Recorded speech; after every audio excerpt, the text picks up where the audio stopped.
Hi. Okay, so have this whole great thing worked out. I was going to show you guys how to prep cups and get ready to roll and talk to you about all the kind of things I do. And my camera decided to act crazy and forget that, we were doing things. So instead, I guess I just get to show you this last part of what I've done. So people are always asking me, hey, what's the whole process for doing these cups? Like, can I just start? And I'm in several groups on Facebook, from beginners to pro level.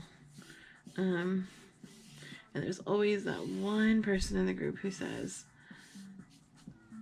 how do I start? Like, from beginning to end, how do I start? What do I need? What do I have to have? So to start with, number one, you're going to need a cup. And when I was first starting, I would get practice cups. You can get like people's cups from garage sales that they don't use anymore. Obviously, please do not give those out as gifts because that's a little weird. But like if you're gonna buy a cup from a garage sale for a practice cup, like just to kind of get technique down and kind of figure out what you're gonna do and what you need practice on. So I used to buy them from like, you can find them at like Goodwill for like 99 cents, like just used cups to practice with. Because when you're practicing, you don't want to throw out a lot of money. Now I do recommend, like, as you get better and you get more sure of yourself and you're not wasting materials, I am a firm believer of you get what you invest in. And if this is something that you want to do as more than a hobby, then I firmly suggest that you do your research and find products and materials that are durable and are going to last. So I have been doing cups now for about 4 years. And trust me, there's still a learning curve. There's still a lot I don't know. There's still a lot I'm experimenting with. So in my experimenting and my adventures, and I have found a lot of what does and doesn't work. So for all of you that are just starting out, like from the word go, looking for somebody to kind of guide you through, I'm going to do a very basic, like, painted cup, and then we're going to put a decal on it. I'll take you through the resin process. So this is probably going to be like a multi-part, kind of short snippets. And then I'll probably end up trying to kind of piece it all together so you have one, like, all together. So tonight, what I've done with my cups tonight is I have just sanded them. They are just the normal, like, Ozark Trail tumblers, and it's because these are a gift for my niece for her birthday. So normal just Ozark Trail tumblers, and then I sand them to give the paint something to kind of stick to as a base level. And I just get these sanding pads. They're smooth on one, or well, they're not smooth, but flat on one side and kind of honeycombed on the other. The honeycomb really lets you get around like ledges and stuff. It makes them a little more flexible. They come in a 2-pack at Lowe's for like $6. I found these work really, really well for cups of all sizes, cups with handles, wine glasses, things like that. So these have been just a really great all-around kind of sanding pad for me. My Cricut X-Acto blade is my best friend. I prefer the Cricut X-Acto blade. You guys may have one that you really prefer to use. The reason I like this one is because it is a quick change blade. So it comes with this neat little cartridge. You just snip it in, lock it down, you're good to go. I don't have to worry about like this thing untwisting or anything like that while I'm working. Because I was trying to see if I had one handy, but I don't. I was using the old like metal kind that had the piece that tightened down here. And I'm one of those that like I would get going 90 nothing, cutting something out or trimming away decals, and pretty soon that blade would go falling out on me. I cannot tell you how many times I nearly cut my finger off with that stupid thing. And trust me, you say you can't cut your finger off with an X-Acto blade. I can. I promise. Yeah, so, and as far as like the paint that I use to base paint my cups, I have recently found this Waverly chalk paint is amazing. I have asthma, so like anything with a lot of fumes and a lot of toxins in it really kind of triggers, especially with allergy season going strong. So this chalk paint, it's got kind of a gritty texture to it when it dries, so it gives the resin something to hold on to. If you get a really slick, shiny, sort of glossy paint,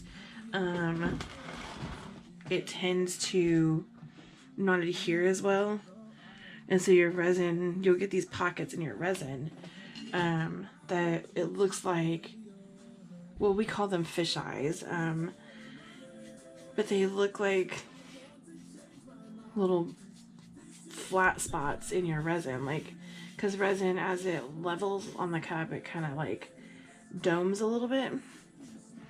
And so what happens with these fish eyes, you get these flat spots all over your cup. They look like little dimples all over your cup because resin does not stick well to slippery surfaces. And so it just doesn't adhere to your cup, and then you get a lot of sanding and things you have to do afterwards. Sucks. Excuse me, sorry. But yeah, so what you want is this like just nice level of paint on here, just to cover the silver of the cup. Like I said, these cups are going to be real basic with some cute little girls' weekend, birthday weekend decals for my niece for her birthday. I'll put the kids' names on them, and they're going to love them. So, the other thing you'll notice that I am dumping my paint straight out onto this mat. This mat is my best friend. I got this at like a discount, like a TJ Maxx or something. I got this there for like $5.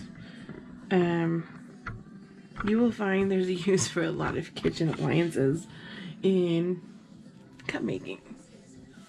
And my friends and I, we play, what does Brandy use this for? I'll post a picture on Facebook sometimes and, hey, what is this utensil used for? Or what do you use this for? And so, I'll get them to tell me whatever the utensil is. So here, I'll give you a big example. These little doodads here are actually tea infusers for people who like loose leaf tea. They put their tea in here, put this little cap on here, and soak it down in their hot water for their teacup. I actually fill this with glitter and use this to sprinkle glitter onto tumblers that are just gonna have like a light haze over it. So that's a big example. That my kitchen mats. Let's see, I have kitchen funnels for like filling glitter containers. I have spice jars that I have my glitters in. So I'm hoping that I get to do these videos for a good long time, because I have a lot that I can teach people, and if there's something particular especially for like beginners level that are wanting to kind of learn tricks of the trade, if there's something that you want to learn, leave me a message, just like, hey, I'd like to learn how to do a wood grain tumbler, or hey, how do you do a peekaboo tumbler? Like, I have some fun things I can totally teach you. And I'm not above sharing my vendors. I have a couple that I will never tell ever, because, you know, a girl's gotta have some secrets. But as far as like recommendations for good resins and things like that, I can tell you I have at any given time like 3 different resins that I keep in my studio. Well, like for example, right now I am sampling a new resin for casting. So right now I have KS resin waiting to be used. I have art resin in my bottles for my tumblers, and I have amazing clear cast. Just because it was something cheap, I needed to cast a couple sets of dominoes, and so I bought some amazing clear cast just because it was easy to get at the time.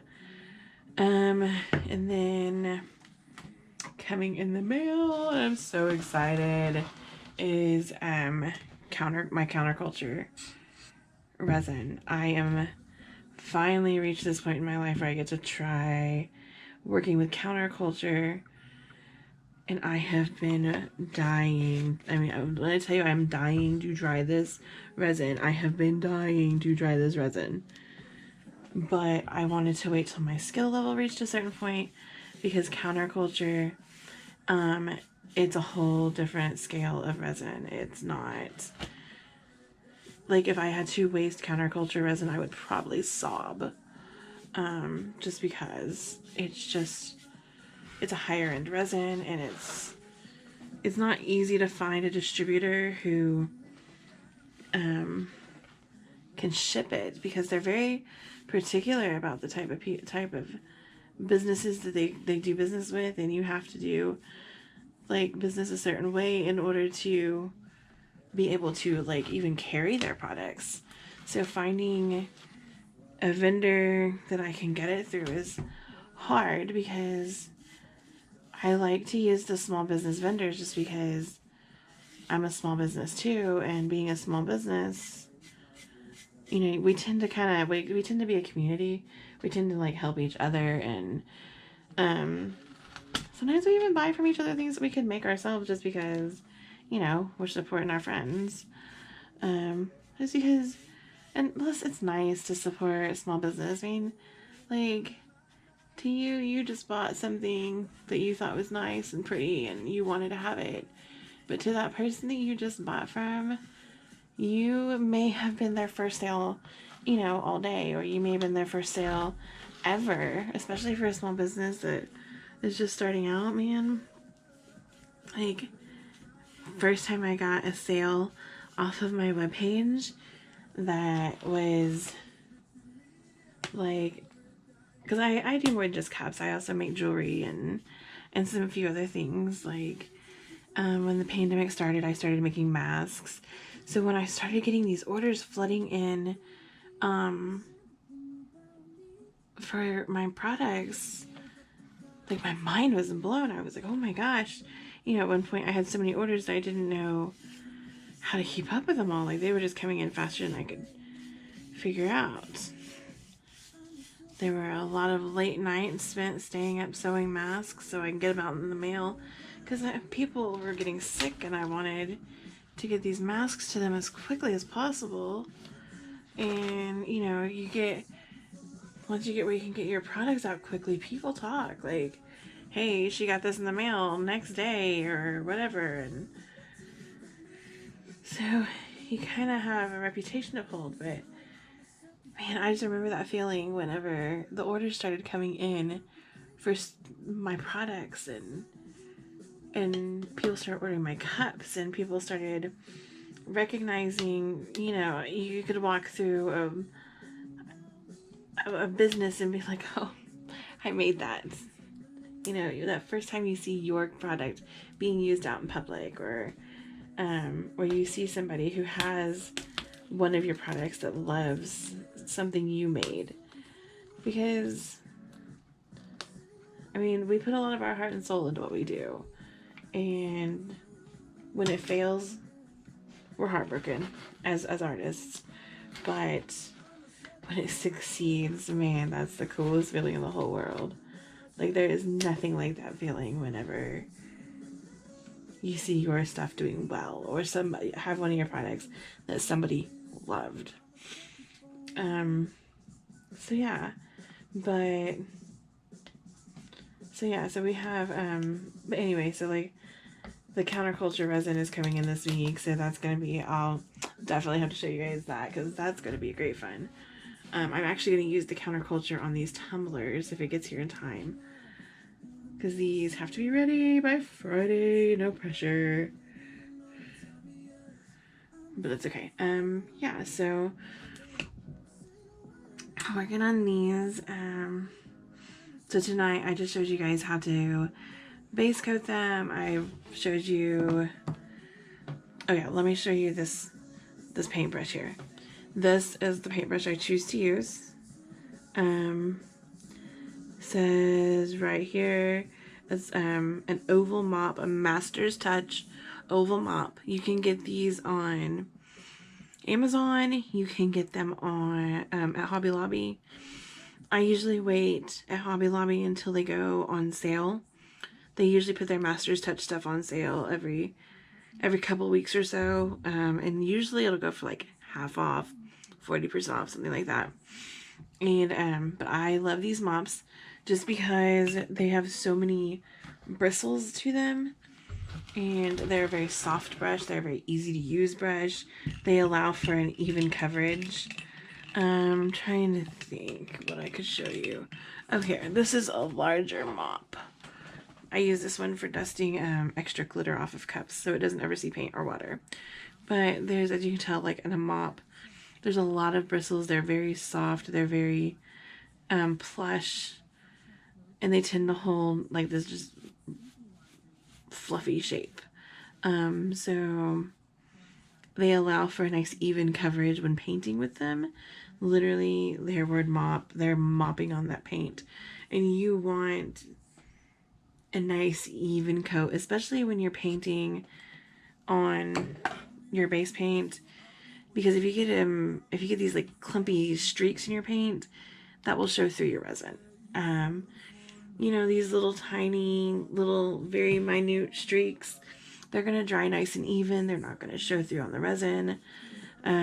So yeah, so for this video, I would definitely recommend, if you're gonna start and you're gonna follow beginning to end, I would definitely recommend getting yourself, invest in a good paintbrush, one that you know you will use. And my justification for buying good materials is I would rather buy them once and know that I'm going to use them for a long time. So sometimes I do spend a little more money on my tools that I use, just because I want to make sure I'm going to have what I need. And I want to make sure that it's going to do the job that I need it to do. As far as this chalk paint, I get this at Walmart. It's the Waverly Chalk Matte Finish No Prep acrylic paint. And like I said, when it dries a nice matte, like powdery finish, kind of gritty. You're gonna need to get you some sanding pads. It doesn't have to be this. Let me look real quick. I think I have in here. I mean, I've even gotten these from like Harbor Freight. You can get a whole big pack of these. I even have just regular sandpaper. So it just kind of depends on what I'm doing as to what I use. Old shirts, old fabric of some kind. I usually just kind of drape it across the front of me because I have a bad habit of wiping my fingers off of my shirts. Sorry, excuse me. I can't even tell you how many times I've ruined a shirt. Wiping my hands off on them. These little orange cone, traffic cone looking things, you can get these at Dollar Tree. 3 or 4 in a pack for $1. They are amazing. And I use them just like you see. Excuse me, so sorry, my allergies are awful today. But yeah, so you can use them just like I see. Lay your cup on there, let them dry. Let me see, I'll show you this cup. It's actually starting to dry really well. So as you can see, the difference between the spots that are wet and dry, it gets this like nice, I mean, just kind of gritty texture to it, just like a chalkboard. But yeah, and then, so you don't want this shiny, So once this dries, we're gonna be golden.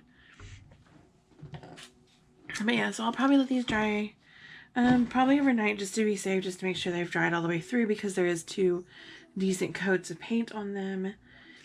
And then tomorrow, probably tomorrow morning, we'll put some resin on them and let them turn throughout the day. And then Monday they will be ready for decals. So yeah, so that is all we've got for tonight. Like I said, if you guys have any questions, just drop them down below. I'd be happy to help you out. If you got suggestions for me on how to do this video thing better, please, because as you can tell, this is my first video. Also, this is yeah, so I'm not exactly sure of 100% of what I'm doing with the camera, what I'm doing when I'm talking to you guys. But I'm gonna learn. It's gonna be a learning process. It's gonna be interesting. It's gonna be fun. I'm gonna take you beginning to end through these cups and show you guys other cups, other projects. I don't just do cups, so sometimes we'll do other projects too, just for fun, just to keep the sanity. Because I promise you, if all you do is cups, sometimes you want to throw things. Been there, done that. But yeah, so like I said, if there's anything like tumbler related or not tumbler related that you would like me to teach you,